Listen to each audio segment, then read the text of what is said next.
the SA-2 guideline, a relic of the Cold War, one of the first missiles to ever shoot down an American jet.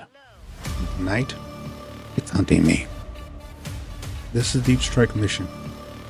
One F-15E 12 CBU-97 cluster bombs in a sector crawling with Soviet-era air defenses. The goal? Locate, engage, and destroy without getting shot down. But before we get into the fight, let's talk about why this jet and this game still matter.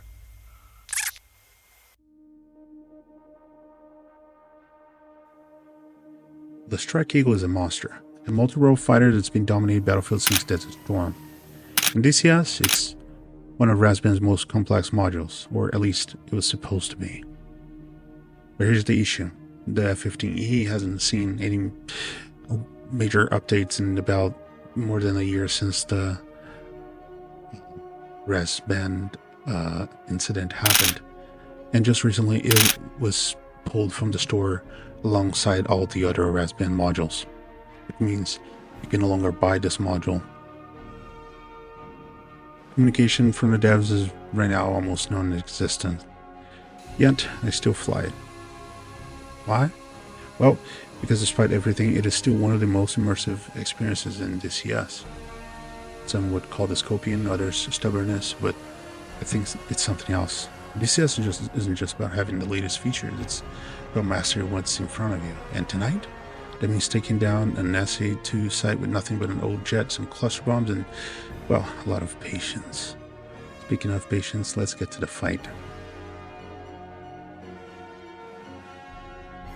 I take off from the airfield and I take this moment to look around me and appreciate this area map.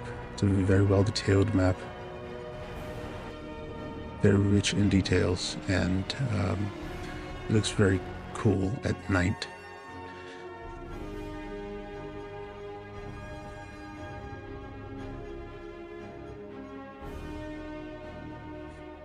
After I take off from the airfield, I started looking around for SA-2 sites that were previously marked on the map.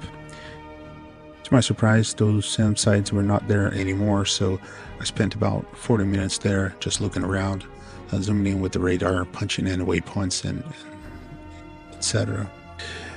And then, at some point, I was spiked by an SA-2 site.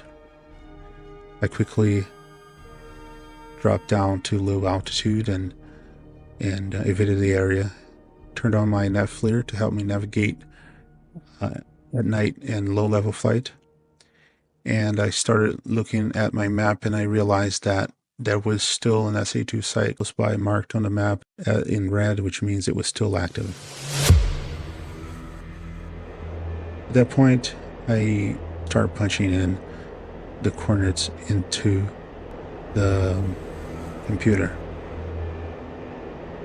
And then once that's done, I can slave both the air-to-ground radar and my TGP towards the target.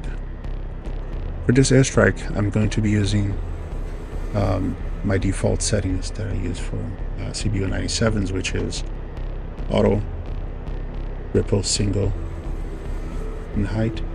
I set my fuse to 1200. Quantity is 3 bombs and spacing about 700.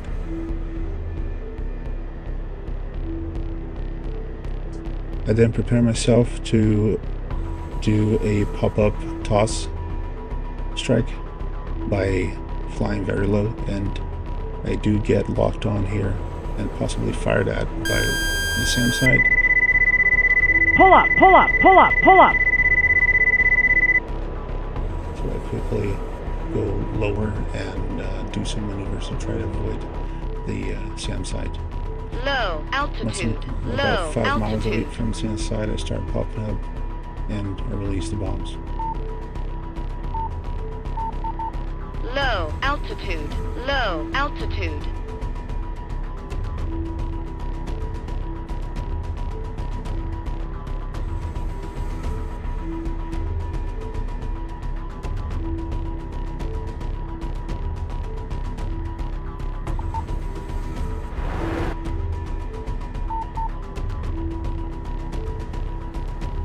pull up, pull up, pull up, pull up.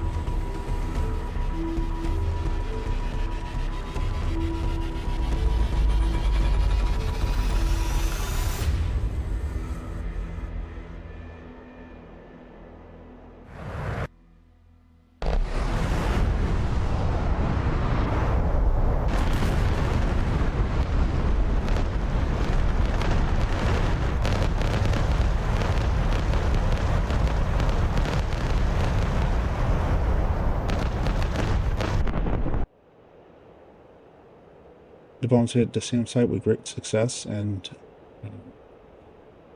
now I head back to the base. Pretty simple, right?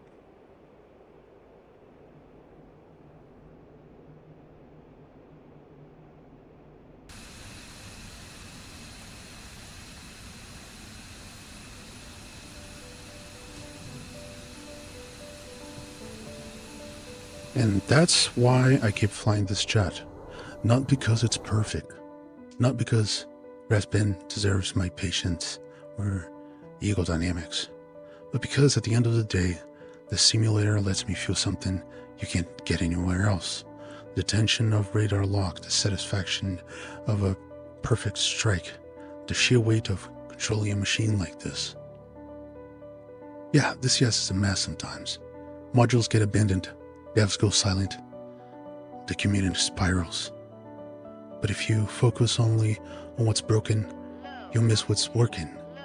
The F15E might be forgotten by both parties, but it's not forgotten by me. And as long as that's true, I'll keep pushing these sorties, and I'll keep bombing NPCs on random servers that I play on online. If you made it this far, you get it. Maybe you felt the same way. If so, drop a comment. Tell me what you're still flying against all odds. And if you want more Cold War jet action, well, you know where to find me.